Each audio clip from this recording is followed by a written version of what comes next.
Yo, welcome to the Motoring Club in LA, or welcome back, I should say, to the Motoring Club in LA. This is the Cars and Kicks podcast. I am Jacques Slade. I am the sneakerhead guy here on the podcast. I know a little bit about cars, not as much as these three guys. I know how to drive mine, and that's I know a little more than that. I know how to change my brakes. I've changed my brakes. Oh, you did? You did that on YouTube once? I did it on for the world to see, so they could see the mistakes that I made. You know to say Porsche and not Porsche? I do. I know that now because It's hilarious because I've been corrected. There's that couple of license times. plate. If you need to reference, look at that license plate there. Yeah, it's very clear. Porsche, not the other way around. Yeah. But anyway, thank you guys for joining us. Really got a really great show for you today. I'm only one part of this podcast. These two, they really hold this podcast down. Nick, go ahead and introduce yourself. My name is Nick Engvall. I am I don't want to say better half of both Cars and Kicks because that means these guys are less than. Own it. Just own it. Yeah, he is. But I was referred to as the X in Cars and Kicks in a recent episode, so that's where I'm going to stick with. But Erik, tell them about yourself. Yeah, I'm Erik Valdez. I'm kind of more of the car guy here between all of us. But no, you are the X. You are the ampersand. The ampersand. The Hall & Oates ampersand. Thanks to Jared Deanda. That is how we will forever refer to you now, Nick. That's hilarious. No, we are the Cars and Kicks show, and we are here at the Motoring Club. You might have seen a few episodes where we got to record here while I was in LA, while Nick was in LA, and that is big thanks to this guy right here, our final guest at the Motoring Club for now. We're trying to work out a deal where we do this on the regular. But Michael Rapetti, welcome to the Cars and Kicks show. Thank you, guys. Thank you. Welcome. Yeah, man. Yeah, Okay, go ahead, so John. Michael, He's got I'm a lot going to of kick questions. this off right away because I have a ton of questions. All right. So I'm a sneaker guy and I have a sneaker collection. I imagine you're a car guy and you have car collections. But what made you want to do that for everybody? Right to the point. Boom. So what's interesting, Cars and Kicks related, was I've always been a sneakerhead, a sneaker collector, and always wanted to be a car collector. Oh. So I actually was more of a sneaker collector than a car collector when I started the Motoring Club. But I've always been a car enthusiast, always been passionate about cars. I feel like, collecting, I've always, baseball cards growing up, then it was sneakers. I grew up in New York City, that sneaker culture in the 90s, that like adrenaline rush of waiting in my first line, like a Foot Locker. And then, growing up in New York City, not the typical place for a car enthusiast to get their start, was riding the subway and, didn't drive a car until, college. But then, after college, I moved west to Colorado and then San Francisco. And that, kind of always grew up loving cars. My family, both my mom and my dad were super into cars. Nice.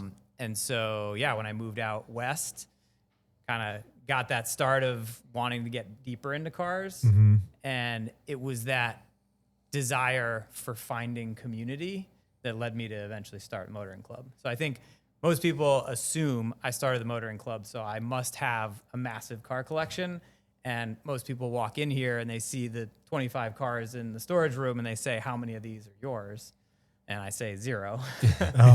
So I was more of the businessman. I was had the dream, the inspiration for wanting to create a space where people like me who were getting into the car world could find community, learn, and, go from hopefully one car to many cars.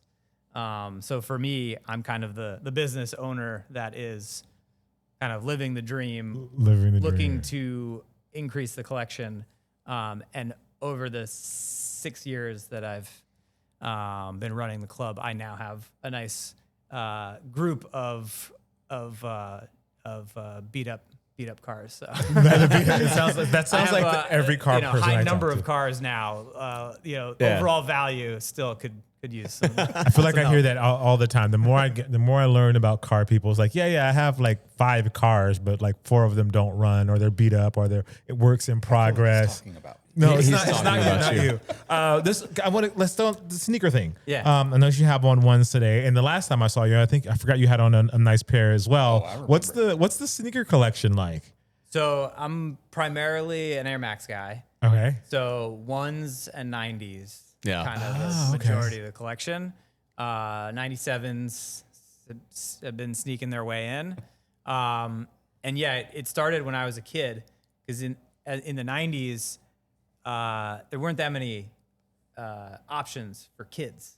And I remember That's true. a pair of Air Max 180s.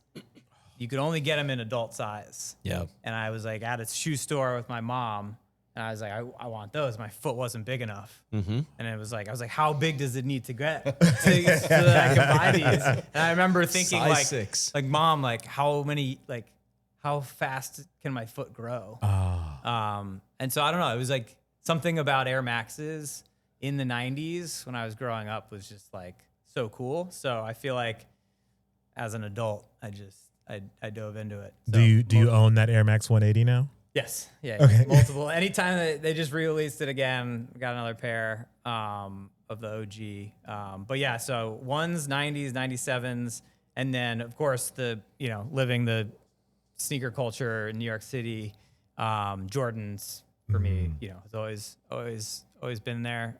So ones, threes, and fours. Okay. On the Jordan side for me. That's about me too. I'm a ones primarily. That's what I'm wearing today. I've always loved Jordan 1s, but 3s and 4s. Dabble in maybe some 11s or something here and there. But yeah, I had a similar story when I was growing up. My first pair of like dope sneakers were, we've talked about this before, but they were Jordan 4s, the military blue, gray, white colorway. And that was because that was the first time, that my dad started making decent enough money to shop somewhere other than Payless.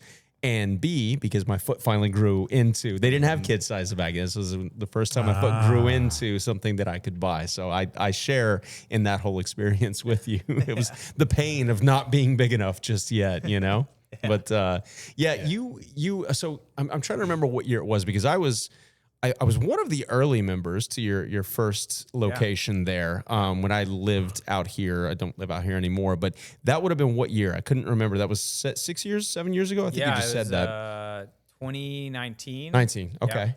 Yeah. So I think I'm like, maybe just the end of 2018 going into 2019.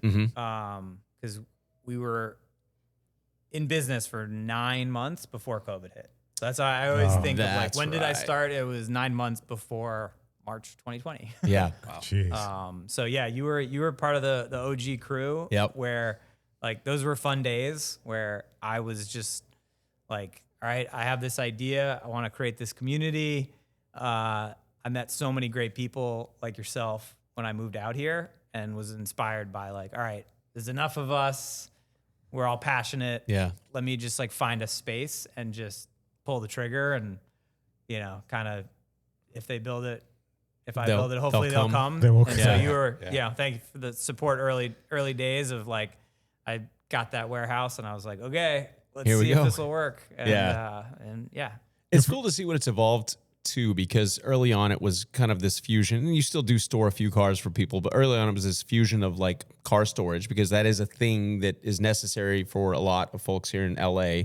Again, we've talked a lot about the Southern California car culture and people out here.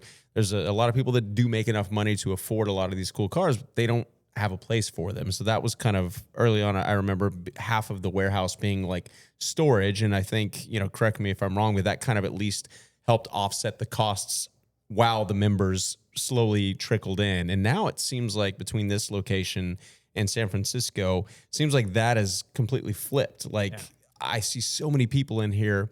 It's like just working on their laptops, or having a little meeting with their friends, or in the little trailer out there, like having a Zoom session or something. And it's this community that you talked about building early on really has come to fruition. And it's cool. Now that I'm not here, unfortunately, I get to come back into town every now and then and see, what it's evolved to. And it's super cool. So like, what is the feeling now that you're kind of seeing this idea become reality and become a successful reality? Like, how does that make you feel? Is it like, hell yeah, I knew this all along? Or you like, is it a big breath of fresh air? Like, okay, maybe we can expand from here. Or as an entrepreneur, I've always wondered, when do you get to that point where it all kind of clicks and starts to feel comfortable, I guess? I think, I definitely have like a sense of relief that, Yeah. it's like, all right, I can breathe, like it's working. But I definitely have that like stubborn entrepreneurial feeling of like, I knew it all along and like, I wouldn't have taken the risks and dropped everything, to try this if I wasn't pretty sure I could figure it out. But it's definitely a relief that, I figured out in a business sense how to make it work, because like I knew like, okay, I could have fun, create this community, and like I think I'll figure it out. Yeah. So I think I'm just grateful that I've been able to figure out and allowed the business to naturally evolve to a point that is now sustainable. Because I think in the beginning, it was easiest to pencil car storage, because it's like, cool, I have a warehouse, this amount of square feet, this is what I pay in rent, this is how many cars I can fit. Right. Okay, cool. Like the beginning calculations were super rudimentary of like, okay, cool, if I can pay the rent with the cars that are in here and then sell some membership and do some events, then I'll figure the rest out. Yeah. And then it evolved from storage being the number one revenue stream to now the last. Yeah. So it in the beginning, my whole philosophy was I'm building a community, and it's the community that will decide where the company goes. Sure. I have certain ideas, I have a vision, but at the end of the day, I'm just the steward for the community. And as it grows and people start contributing and doing things, then I'll just be a good listener and figure out where the company should go. And so, got thrown the curveball with COVID. Yeah. And the biggest thing to come out of COVID was, I was safe because people still needed to store cars. Right. Sure. And then once things opened up, everyone's like, hey, you got this big warehouse. I'm sick of the house. Can I come work here? Mm-hmm. And so I didn't start as a co-working space, but COVID kind of pushed me into that world. And then as I saw the space teeming with people taking meetings on laptops, I was like, oh, this is good energy. I think I'm going to focus more on the social side and, be more of a co-working space and a coffee spot during the day to have that kind of constant energy. And I realized that when you're running just a storage facility, you have a small group of customers. Right. Even this massive warehouse, I have, 25 cars in here that are owned by 10 or 12 different people. Mm-hmm. Right. And so it's like, okay, those are 12 people that I can help with a problem. Right. But I've always been someone that wants to, touch more people and, build a bigger community. Sure. So the social side of things and being a co-working space and hosting Cars and Coffee, that allowed me to bring in more people into the community.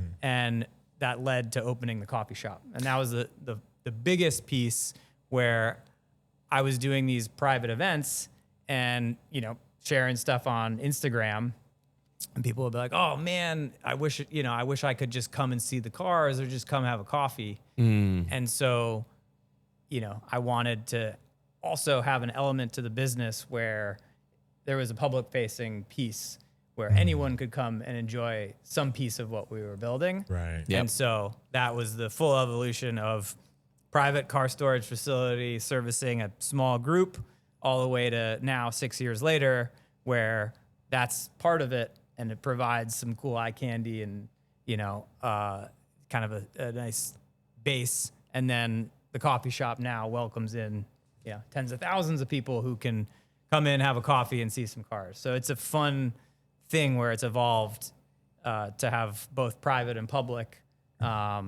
which makes me feel pretty good. Yeah. What would you say the number one thing with all of these changes? You've gone through a lot as a business owner, not just the growth of the company itself and how it evolves, but the pandemic and everything like that. Like what have you learned from this experience? What's something that you could take away to other potential entrepreneurs or young kids that are wanting to get into following a dream or build a business of their own? Because it seems like there is a new wave of the next generation not wanting to work for other people, wanting to follow their dreams, but not having any idea of how they're going to do it. So what's something that you've learned that you could share with those folks? It's a good question. I mean, I think I've definitely learned that you have to really know what you're getting into. You know, I think I always laugh and see like some funny memes of like, oh, I ditched my 9 to 5 to be my own boss, and now I work 24/7. And that's kind of the sums it up. Yeah. Where it's like you want to start your own business, like even if you think, oh, I can balance it and have this, like you have to kind of know that you're signing up for complete, giving up your life for this thing, and that it's a rock going down the hill. Like you're on it. I can't just be like, okay, I'm just gonna step away for a little bit. But like you realize like to make it work, you have to do so many of the things. Yeah. And it's like 6 years later, there's events I'm still like taking out the trash and like cleaning the bathrooms, and it's like even though you grow, you still have to do so much of the work to make it work. Yep. And in today's world, especially with a physical business, with the costs of everything, sure, there's new challenge every month. So I think you just have to have like a tough skin, and you have to like go into it with like true passion. That, like, I don't care. I'm not doing it for the money. I am doing it because this is the life I want, and this is going to make me happy, whether it succeeds or not. And then it's like, if you go in with that attitude, then, chances are you can make it work. But I remember witnessing some of those challenges, like just through conversations with you when you were coming to this spot, the build out, the delays, the permitting issues, all of that stuff. I mean, I think you had an original date that you wanted to open, and it ended up being how many months post that original date? I missed my goal by a year.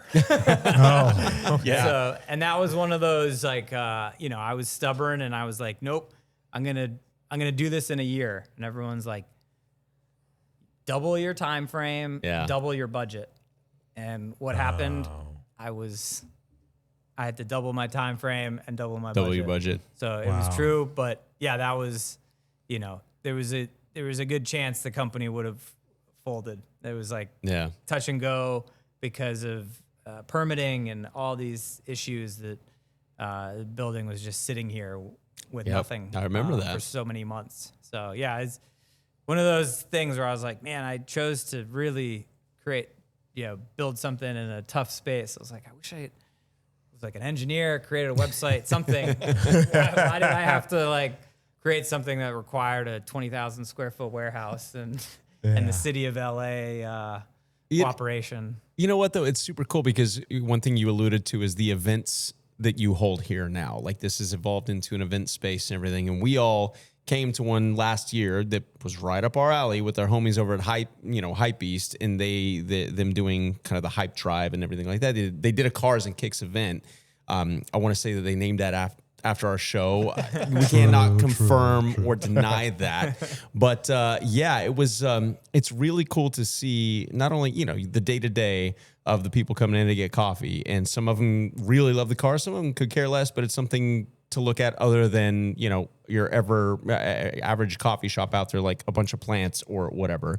But then to see like a big event with a big group of people and have like Lean Customs doing pens and like, you selling your own merch and like all these dope, like little, art expositions really, or with the sneakers and the cars and how they tie together. Like events like that are super cool. And I feel like that is, I don't know the business model, but it feels like that seems to be the exciting part, at least from a consumer standpoint of where you're going with the Motoring Club. And is that kind of the case?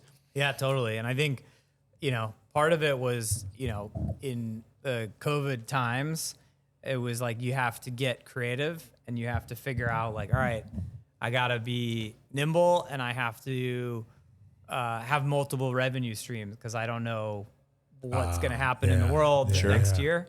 And so I think a lot of how the business has evolved was, you look at it, it's like at a basic level, like I'm paying rent on this space, 24 hours a day. Yeah. how do I get revenue into the space morning, day, and night? Yeah. And so, naturally it was like, okay, cool. Well, we close during the day, but at night, let's throw some events. And so we'd throw our own events, and then, a couple brands early days came to us, and we were lucky enough. We did the launch of the new Corvette C8, I remember that. Yeah. like early days. And it was like, it worked out well, but behind the scenes, it was like a mess. And I was like, wow, I learned a lot, but like, wow, I did not think I'd be able to do like a global car launch in the space. And then I realized like, this is fun. Like, create a cool, inspiring space, and then, just bring some interesting people and brands into it and kind of let it do its thing. So it's been fun. Obviously, it's a car club. A lot of the events are with car brands, but it's been fun. I've always had a bunch of different interests. So being able to work with different people and brands to, combine the interests and bring different things into the space makes it fun. And so that it's not a stagnant thing where it's just like, cool, it's just another car event or same type of cars. But yeah, the Cars and Kicks event with Hype Beast and Jeff Staple, that was like culmination of like, man, as like a kid, if I could have dreamed it, like to be able to be hosting an event with my two favorite things, Cars and Kicks, that was special. So that's awesome. And then 2 months ago, we did like a month-long takeover with Nike for Air Max month day. Yeah. And so that again, and I had like childhood friends reaching out to me, and they're like, dude, like, are you serious? Like, this is it. You've done it. And I was like, yeah, that's cool. I'm good now. So Yeah. One thing that the most memorable thing about that Cars and Kicks event for me was you kind of pulled like the equivalent of like the sneakerhead reverse Uno card, because those kind of events you would think Pata Air Max 1s, Jordan 1s, traditional things. And you wore Michael Chang Reebok Court Victory pumps. And I was like, this guy knows what he's talking about. You know? So what else in the sneaker world beyond the Air Max? Like I know the obsession is the Air Max. Yeah. But it was like Air Max, because my earlier story about, growing up, that was just the silhouette. It was cool. But practically, I grew up as a tennis player. And so Andre Agassi, Michael Chang, Pete Sampras, I think before that, like Air Max obsession, that Chang Reebok pump was the first one that I actually was like, this is functional. I want it, and it's cool. Love that. And so, I think it was, it must have been around like 2008, 2009. And I came across a pair. I think they must have done a release back then. Yeah. And so I bought a pair then. And that kind of like my like sneaker obsession, 2008, 2009, is when I kind of like picked up some steam right around there. Yeah. And so they re-released them last year. And so I had a fresh pair in the box. So I unboxed them for that event. Nice. That's such a cool moment. Yeah. The sneaker world obviously has a very young demo for the most part. Do you see that in the motoring world as well? Like in this club, do you feel like you get a younger audience as well?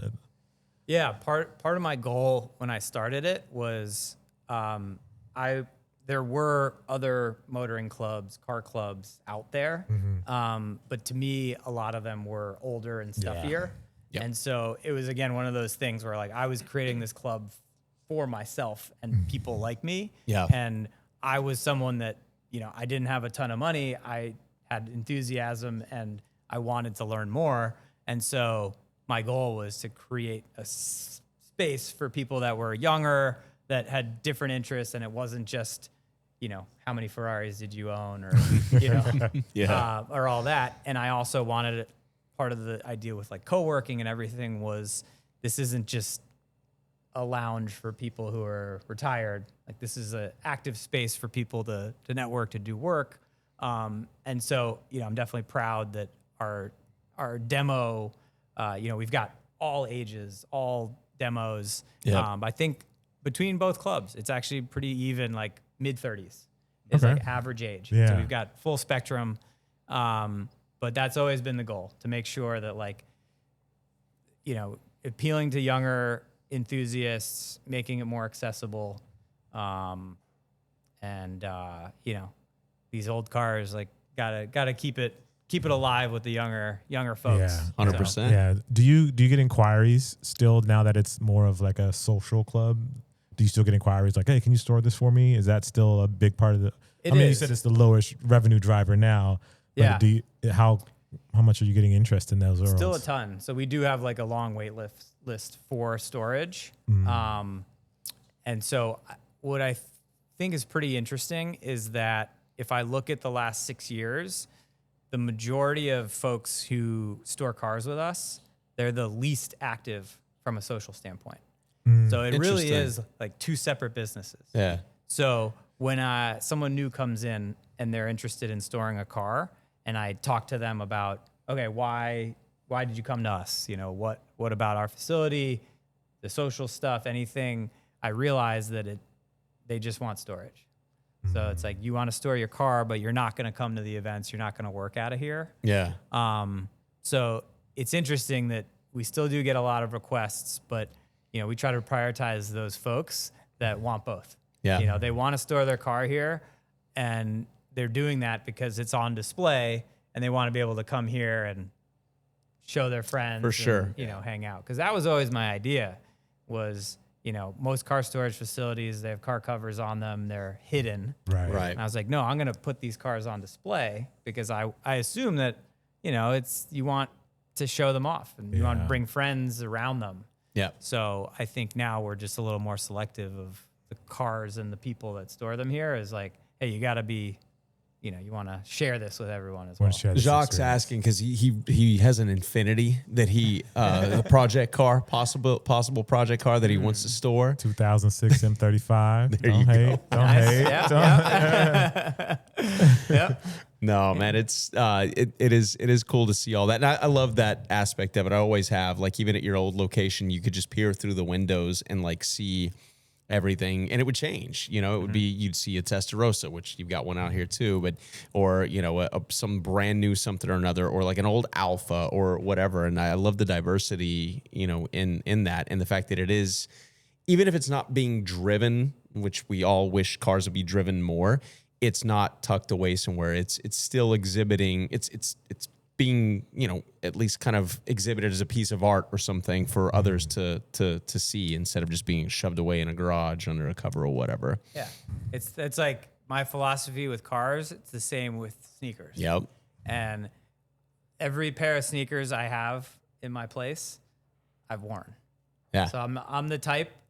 There's nothing in boxes. There was the Changs. Chang pumps. Yeah. Those, and right now I think I have another pair of Chang pumps in the box. Those are the only ones that stay in the box, even though they're like not worth anything. It's like, I'm sure I could get them for under retail on StockX right now. Yeah. But everything I wear, so it's like everything. It's like there's dirt on it. Yeah. I like to enjoy them, and it's same with cars. Yeah. It's like I would never buy anything with low miles. I like stuff that's been repainted. So it's kind of the same. Live as the life. The cars that are in the club. It's like we have really cool stuff in here. We attract people with cool stuff, but it's not the museum garage queen stuff. Right. So it's kind of a overall philosophy of like, you know, enjoy your stuff. I mean, you do even have like one other side of revenue stream, so to speak, is like you don't have a massive rental fleet, but you do have some really cool cars here that are available to, you know, members to come in for the weekend. Like for example, I, you know, contemplated taking the new 911, the 997 that you got this weekend, but I got my 7-year-old with me and the car was out, I think, anyway. But what do you have in that fleet? Like that you wouldn't, because you can't go to an Enterprise and rent like a speed yellow 997 cab for the weekend, you know? Really? No. Weird. Yeah. What do you have right now? That piece of the business is like one I want to grow, but it's been the hardest Okay. to figure out, because one interesting thing about building a community and like nurturing it is, you know, I always want to listen and I want to get ideas from people. Yeah. But now between both locations, we're at, over 750 members. And obviously everyone's got their own ideas. Sure. When you listen to too many, then you're like, wait, I gotta. Yeah, it's too much happening. So with the rental fleet, I always wanted to have a couple cars that members could rent. And I wanted them to be like interesting enthusiast cars. And I would price the daily rental lower than they should be. So that it was kind of like this exciting perk. Yeah. And my thought was that, this was a part of the business I didn't need to make money on. I just tried to cover costs, make it a benefit. And so over the years, we've had a total variety of things, but it's been interesting of the stuff that I thought would be popular or that like some members would request and be like, oh, you got to get this. And then no one would drive it. And so it's really been this interesting dilemma of like, okay, what's the perfect car that's like exciting enough that someone's going to want to rent, that's still affordable enough that we can make it work. So like over the years, we've had an Alpha 4C, a 68 Ford Fairlane, 73 BMW 2002, 86 911, C8 Corvette Z06. I remember that. Oh, yeah. I never got to drive it, but yeah. And then now, and then we got a BMW M2. And then now we have the 997 cab, speed yellow manual. Yeah. And so, yeah, I guess the idea is just kind of like interesting enthusiast cars that people might not own or like want to own, but they're not available in a traditional rental fleet. So before buying the 997 cab, I made sure there was not one on Turo. Yeah. So Smart. The problem in the past, we had the 4C. Yeah. And at first when we got it, there was like none on Turo. And that was that kind of random enthusiast car that like everyone wanted to drive, but no one wanted to buy. So it's like, that's the perfect, that's like the Venn diagram, boom. And then a bunch of them flooded Turo and it wasn't unique enough. And so now with the 997, I realized there were a lot of cool cars on Turo, a lot of cool manual cars on Turo. And it's like, ooh, they're all gone. I wonder where they went. All the owners realized that people would thrash them, and I'm sure every one of their clutches is gone. Yeah. So now I've realized that it used to be like, oh, well, there's 20 Porsches on Turo that I can rent that are manual. Yeah. And I went recently before buying this 997, and there were 0 911s on Turo with a manual transmission. Interesting. A couple Caymans, Boxers, but no 911s. Yeah. And so now the goal is like, okay, cool. What's that unique car? That'll be fun. And then we're going to keep flipping them. So this 997 we'll keep for 8-9 months. We'll keep it down here. Then we'll bring it up to San Francisco for our members up there. And then I'm already hunting for the next one. Sure. It makes sense. I mean, and it does fill that void. And I would think also on a car like that, for example, you would at least expect that if you have to be a member to rent it. So you kind of know you're part of this community. Yeah. You're going to be a little more respectful to the vehicle that you're renting, because if you do completely, bring it back with no clutch, no tires left or whatever, they actually have to look you in the face and be like, hey man, here you go. It's not some random kid at a counter, at a rental place or whatever. So I feel like there's a little bit of a safer bet. Maybe I'm wrong. Maybe some of these members just thrash the shit out of it anyway. So far, you're right. Everyone's definitely respectful. And that's good. The last straw we had the 4C. Yeah. And we had it on Turo. Yeah. When members weren't using it. And the last straw was this guy rented it. And he's like an interesting character when he picked it up. Didn't want to judge a book by its cover. But we had a tracker in it. And I had an alert on my phone to alert me anytime it went over, I think it was like 110 miles an hour, I think I put. And I was like out at dinner. It was like a Saturday night. He was renting it for the weekend. And I got an alert and he was going 135 in Nevada. And he had rented it. He's like, oh, I'm just going to a wedding in LA.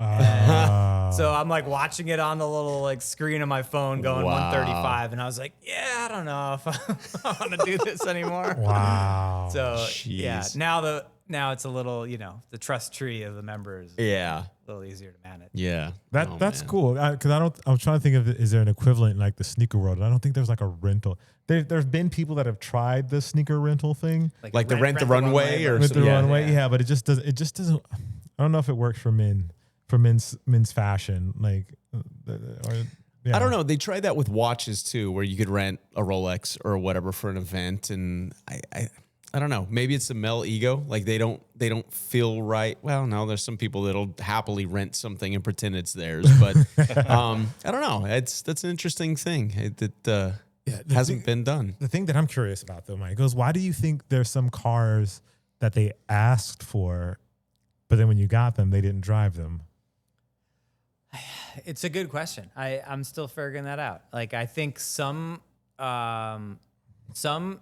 it's the idea of the car, but then the economics don't work out. So it's like, oh, this car would be cool, but in order for me to rent it out, it would have to be X dollars. And they're like, if I have to charge $300 a day, and that person's like, oh, I want to drive it, but I'm only willing to spend $150. Right. Gotcha. So that's why it's this like interesting math, calculation where it's like the cool factor, but the price is just right. Yeah. And so like when we bought the Corvette Z06, I was like, I'm going to price this way lower than it should be, just because like I want to create that like, oh, this is amazing. Yeah. And it worked for a little bit. And then it was like winter and no one wanted to drive it. And like, oh, like I'll wait till the weather's perfect. Yeah. And then I realized when the car's like too nice, then people are like too scared to drive it. Gotcha. So that's why now I'm kind of going back to the like, okay, cool. I got a 997 with 153,000 miles, non-original paint.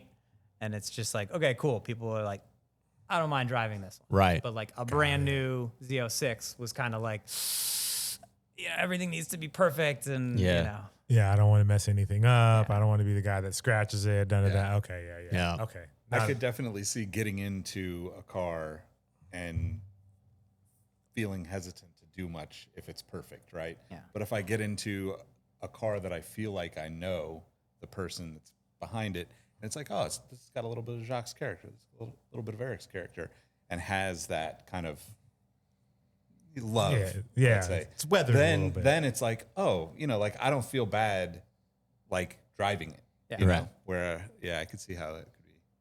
What would you say with the success of the Motoring Club, and obviously talking about cars and kicks and everything, and we asked this question earlier with like Erik Hendricks. We had him on a recent episode, and what was a purchase or something that you did sneaker wise, car wise, or whatever, when you finally started to see a little bit of success here? Is there something you went out and spoiled yourself with, or are you still kind of hesitant to do that? Still hesitant to do that. And I think on the sneaker side, it's a little easier. Sure. Lower price point, A little bit. So the one that sticks out to me that was like the spoil purchase. Yeah. Like I think it was like the earlier years of like waiting in lines. I was like a stickler for like I gotta pay retail. Box Like, price. I hated paying. Oh, the lights are on a timer. It's all right. It'll look a little bit different. We're almost done here anyway. So So like I would always have that number. I'm like, I'm never spending more than like $300 on a pair. That's always been my number. Yeah. And so in the old club location, we were lucky enough, we shot LeBron's show, The Shop. Yep. A bunch of times. I think we did like 8-10 episodes. And the Air Max 1 Animal Pack was always on top of my list. And I missed out on the release. And LeBron walks in to film an episode. He's just wearing like sweatpants, sweatsuit. He's wearing and while he was filming, I went on StockX and I bought it. And that was the one where I was like, you know what? I've made it. LeBron is in my place. Filming in the club. Yeah. He's wearing my dream Air Max 1s. I'm going to treat myself. Dude, so I got that's those. awesome. And then car wise, I'm still not at the level to buy the stuff that I want. But the good news is with the business, I can buy cars for the business, for the members. Yeah. So I'm now scratching the itch of car buying through the fleet. Yeah. So I've always wanted a 997. So buying the car that's an actual business decision feels great. Yeah. And then for the silly stuff, I love K trucks, like the Japanese trucks. So I just bought my third. You bought one up in San Fran, right? For the business. Yeah. So both coffee shops have a table made out of the back of a K truck. That's awesome. So I have one in each, and then I bought a 1992 Subaru Sandbar fire truck. That's the one I saw you post Which recently. is Yeah. out there, and that's heading to our fabricator, and he's going to turn it into a mobile coffee truck. Oh, that's cool. Awesome. That was one of those things I was like, I always loved these tiny fire trucks. And then I saw one. I went to Japan recently, and we were thinking about, okay, as the coffee brand grows, should we do a mobile option? There's a lot of car events, Yeah. a lot of Oh, brands yeah, who yeah. have asked us to do mobile vending at the events. We've never been able to. And so I was like, all right, if we're going to do mobile, we got to do it with our own spin. We got to do Sure. something cool. And it would be a lot easier to build a Sprinter van truck, for coffee. course. But I was like, we've never done the most practical things. So Yeah. let's do something fun and let's build it out of a fire truck. So That's very awesome. cool. that's man. the latest one that is about to be transformed. I'm pretty excited for. That's very cool. Well, before we go, is there any? You probably can't, but I'm going to ask a question anyway. Are there any other locations, any other things opening up in the near future that you can talk about, or is it all still under wraps? All still under wraps. Okay. But I can say that I'm actively looking for other locations. Uh huh.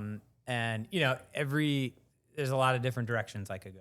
Yeah. So obviously the second location I chose San Francisco, and that was a combination of a personal thing. I lived in San Francisco for 6 years from 2009 to 15. So had a personal connection there, had a network up there.